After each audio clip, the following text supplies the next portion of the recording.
Hi everyone, this is Jeremy, and I wanted to send you a little love and aloha, along with an invitation to join me in raising our voices.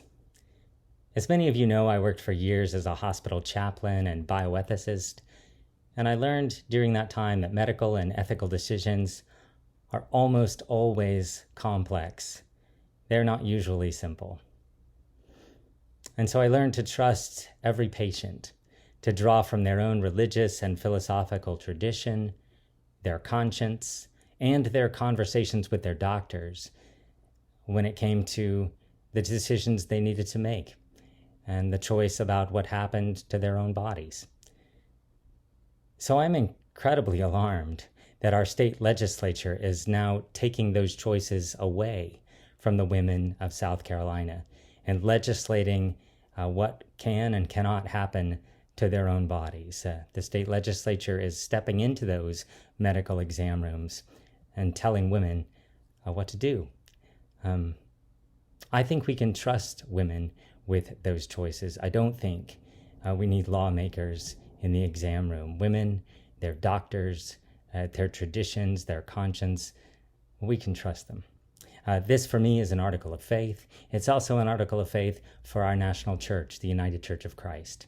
And I'll include in the comments to this video or in the description a link to a page that details our UCC history of advocacy for reproductive justice and procreative choice. But if you're like me and you think that every person should have agency, should be able to make decisions about what happens to their own bodies, that I invite you to join me in reaching out to your state senator.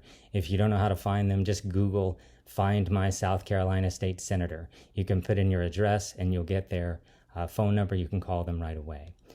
At issue this week is that they're considering H5399, which would further erode women's rights and reproductive rights in our state.